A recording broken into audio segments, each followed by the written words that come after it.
Hello and welcome back to another episode of Mashup, the show that showcases the skills of the students here at Melbourne Polytechnic. I'm Scott. And I'm Ariel. And not only do they showcase the skills of the students, we also showcase Melbourne. Which is a shame, because not a shame, I love Melbourne, but we don't showcase much of Tasmania. I know, but we do have a big following online. That's right. A big hello to our Tasmanian audience. Hi, Nan. Hi, Pop. And all of their friends as well. Exactly. Watching committedly online. Yeah. The love. The love. Feeling we the love. feel it and Warm we send and it right back fuzzies. out to you. But we do have a jam-packed show for you today. What are we looking at, Certainly Ariel? do. Well, we're looking at tattoo artists in Melbourne, and we're also looking at under 16s, the highlights of a football game, Yeah, a recent grand final. and a comic book artist as well. Yes, that's all coming up later in the show. But first up, we're going to be taking a look into the world of creating tattoos. Be ready, I'm coming for you!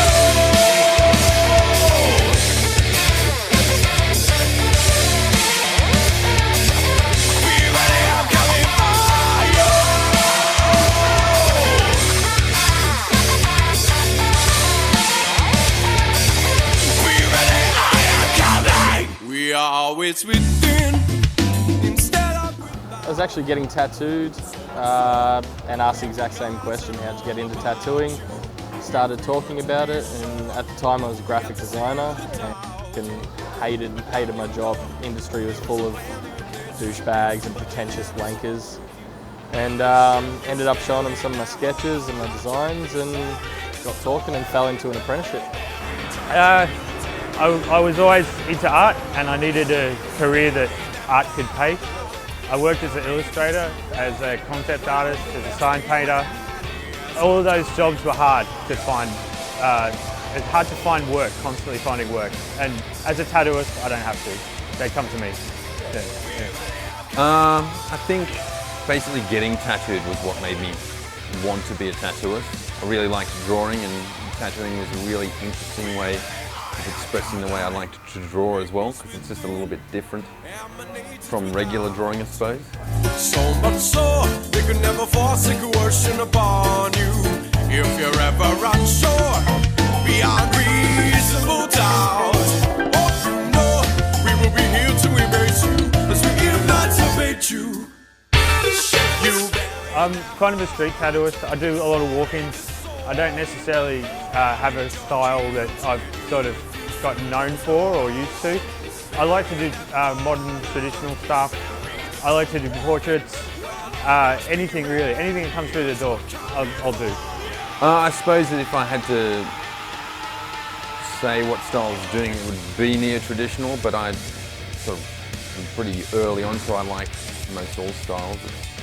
It's kind of hard to define what you really want to do, but neo-traditional is probably the closest. We will see without I've been tattooing for about 18 months now, so it's still pretty fresh. Been tattooing, been coming up to about 4 years, so I did about a year-long apprenticeship. Been tattooing ever since. Been travelling around the world, so managed to tattoo in a bunch of countries and back into Melbourne. I was a tattoo artist, 4 years now. Yeah, not very long really. Been tattooing, been coming up to about 4 years, so I did about a year-long apprenticeship. Been tattooing ever since. Been travelling around the world, so managed to tattoo in a bunch of countries and back into Melbourne. Well, that looks really cool. Yeah. All of them look so passionate about their art. Brilliantly as well. talented tattoo artists. Definitely. Very colourful art on their arms as well. Yeah, Like, some great sleeves. the one that was a graphic artist, that looked really cool Yeah, on his arm. totally. Most definitely. But Scott, I'm Yes. curious, have you ever gotten a tattoo? Do I have one concealed beneath my shirt or pants? I can't say that I do. I'm not sure that I would. My brother has a great saying. He's like, would you be willing to wear the same t-shirt every day for a year? True, but you're Would not getting you- no, a would you whole get- t-shirt I know, tattooed on but yourself. would you get sick of the design that you had on your arm? True. I did see a guy on TV who got suspenders tattooed onto That's his pretty body. cool. Yeah. The thing is though, for something like that, you'd want to maintain the same body shape for the rest of your life, because otherwise it might look a Well, little that's bit motivation different. for you, isn't it? Next up though, we're going to be taking a look into the highlights from a local footy match, but first, to a break. See you soon.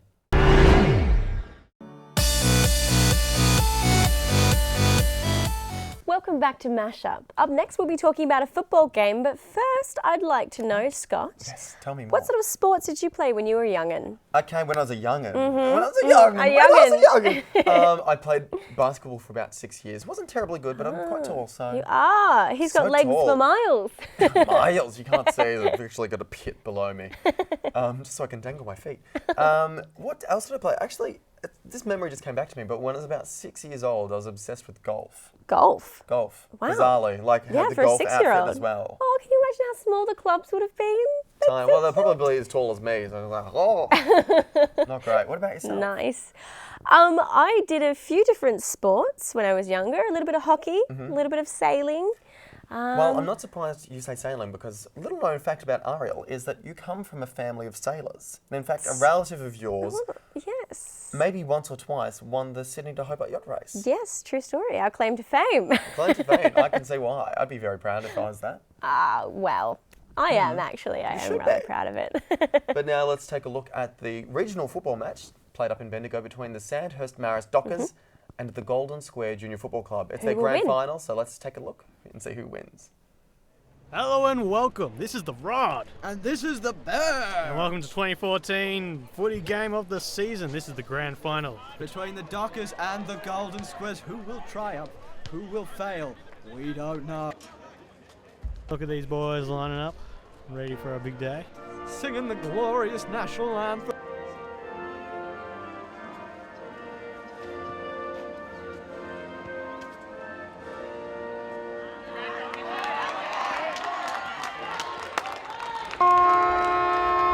And the ball's been thrown up. And there it goes. And they're off. Oh, he whacked it. Oh, they're running for it Out of already. the ruck. Oh, beautiful. Big pick up and Oh, ball he- denied by 18. And he's To gone. the- Who we got here? Oh, it's a bit of a tackle. Ball he's fumbles. been put Oh, down. Oh, there's a free kick being given. free kick. What was that high? And the ball's off again. Kicks the. Oh, great Oh, mark, great sliding mark. across the ground. Dockers have the ball right now. They're getting ready for the kick. Number 5's going for it. Oh, he's kicked it. He kicks it. And where's it going to go? Oh, ball Oh, gets knocked over the Oh, path. fumble. One pass. Dockers got it. Two pass. Oh, Oh, he's trip. down. Oh, no. Oh, he's gone tackled. Scrappy play here. The ball's falling around. There's a Oh, referee. looks like it's about to be a Yeah. ball up. Yeah, good to see. No, it's a free kick. Is it? Yep, and he's kicked Yes. it. And it's going. And And it's it's a goal! goal! Dockers score. 6 points on the scoreboard. Thank you very much. That was a very good effort. Now they're just running back into positions. Oh, look at them go. Look at those greenies running in the field. With their shirts and their shorts. My God, it's beautiful. What a sport. Oh, number 18's Number coming off 18. with a seeming shoulder injury. This is interesting. And That's all right. We got a replacement. Number 16. 16 has Hey. taken his place for the Dockers. Well, there was also a change for the Golden Squares. We'll see how this affects it. Oh, 32 versus 16 now. All right, here we go. Back. Ball's kicked down long. And 5's got the mark. He's going for it. He's inside kicked the it. 50. Kicks it. Oh, it's back. Golden Square's got it. Good relieving mark by the Golden Squares. Kicked it long. And it's, And he's- it's knocked loose. Inconceivable. Great Dockers got pressure it. by the Dockers. Oh, Oh, but tackle they're brought down. down by the Golden Square. Oh, a bit of a scuffle. Oh, And the whistle's been blown. no, it's ball up. Here we go. The referee, still don't know his name. He's coming up for the ball up. Let's just call him Oh, Pete. Pete, good old Pete. Pete's Ah, up. Had a couple of bevs with Pete the other night, and it was Ah, beautiful. number- Going more There we fumble. go. Ah, number Oh. 4's got it. Docker's gone. He's going long. 4-3, kicks Oh, it. he's kicked it Kicks long. Beautiful ball down the line. Beautiful. Oh, it's a bit of a fumble. fumbled. Docker's got it back. Oh, is that a free kick has been given? No, it's going. No. It's up. It's up. It's up. Oh, And he's got it. Good mark. mark just inside 50. Probably 22. about a. Oh, it kicks it. Kicks it down the line. It's caught again in front of the goals. Got about Speed 25 again. metres out.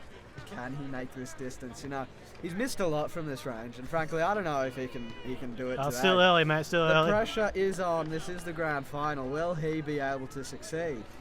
Here he goes. He's spinning the ball. He's spinning the ball. Getting his edge on. Oh, he's getting ready. Oh, but he hasn't pulled his socks up. Do you reckon that'll affect his I think it performance? will. And he's going for Rookie it. mistake. He runs, taking his steps. And he's got the kick. Kicks it clean and true.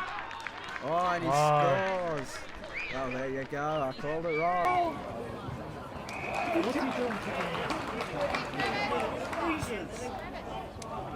But you can't kick it out.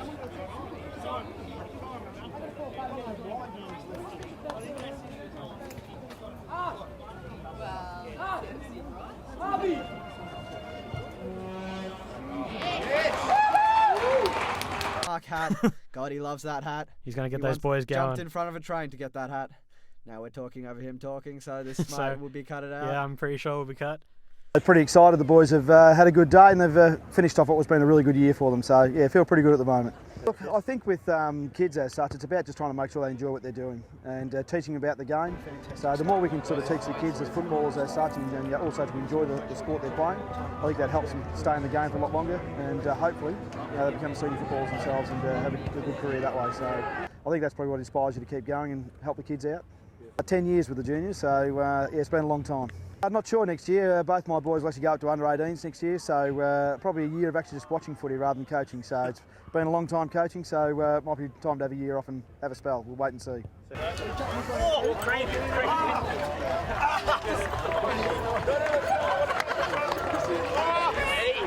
has been a great game. The Docs are taking it. 31 points, just amazing. Well done, the Dockers. A very well-deserved win at 31 points. Those kids have got some talent. And the Sandhurst Marist Dockers, can I just say, is the home of Geelong's captain, Joel Selwood. That's an interesting Apparently fact. that's where he started out, up in Bendigo. So there you go. But tell me, are you into AFL that much? I really don't know anything about AFL. I haven't can I even just been say to the that you're- MCG You've yet. never been That's to the MCG? no. I'll have to take you. We'll it's go on my and see a list of match things next to year. do. But she's like, Nick, not interested. No, that would be Football, great. never. No, the Yeah, but atmosphere. I can kind of get that though, because you grew up in Perth.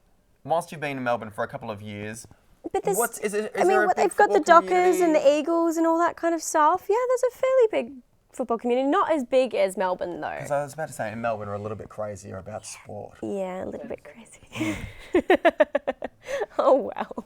But next up, we're going to be taking a look into creating comic books. But first, we'll have an ad break. See you soon.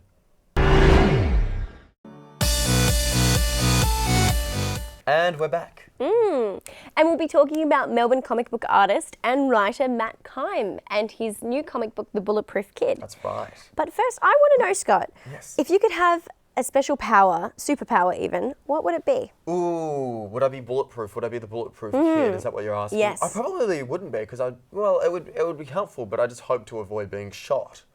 Just period. So if I could choose any superpower, I'd probably fly. Flying is a good one, I Yeah. guess. You'd have to like wear some goggles and stuff. And you might swallow a few bugs. Can I say? Well, that's true. You keep your mouth closed. But what a cool party trick would that be? Yeah, really It's like, cool. does anyone want a drink? You fly to the bar. Anyone want to come with? Yeah, exactly. That'd be cool. What about yourself? I'd be interested in either teleportation or time travel. Okay, That'd can be I really say cool. both of those? That's a genius answer. That's almost better than flying. Because with teleportation and time travel, you have the bonus of being able to travel anywhere in the world. Say, oh, I've got to spare 10 minutes.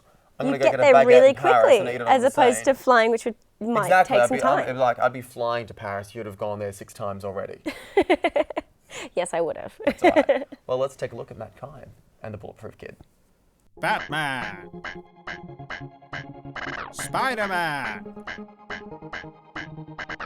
Superman, and The Flash. These are some of the names that are associated with some of the biggest blockbusters known to man. But where did they come from, you might ask? And more importantly, who are the faces behind these marvelous iconic creations to man? Matt Kime is an Australian comic book writer / artist from Melbourne. Matt has been in the comic book circuit for 2 years now and has helped produce fine titles such as Tales to Admonish, Black and White, and That Bulletproof Kid. So, Matt, can you tell us a little bit about what motivated you to go into the comic book industry? Sure. I've been a lifetime fan of comics, so it just seemed natural that I would start making my own because I've read so many and I've always enjoyed drawing, painting.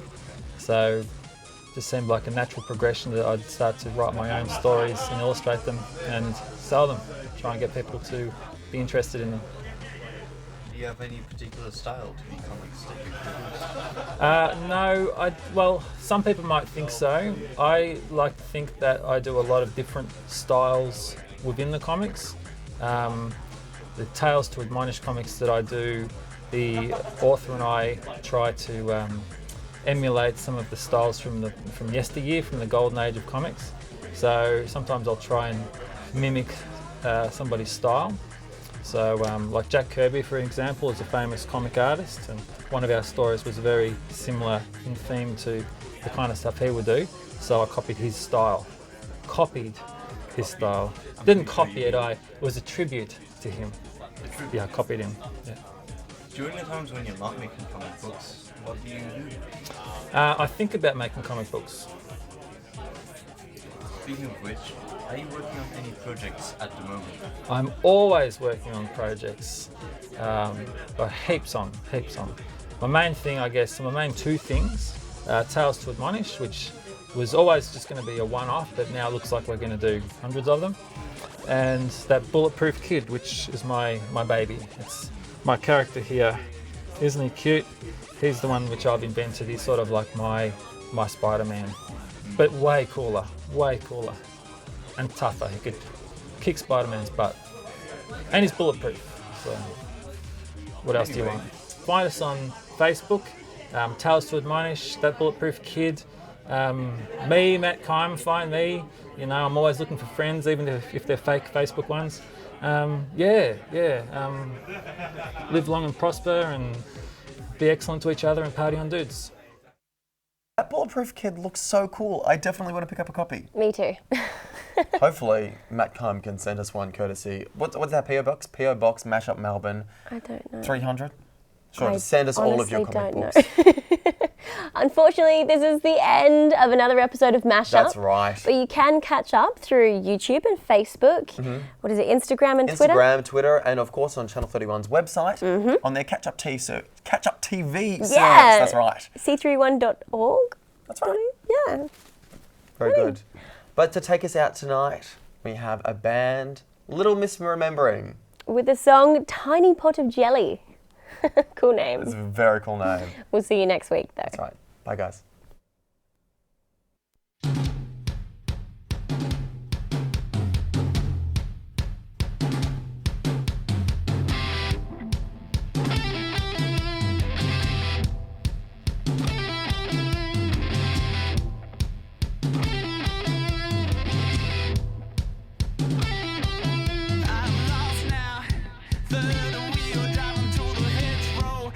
Suburban town, a town of mystery and intrigue. Trying to keep ahead of me, velociraptor sitting on a tiny pot of jelly with a backpack. Think that when you're feeling slightly chatty, chatty, bang, bang, something on a Sunday.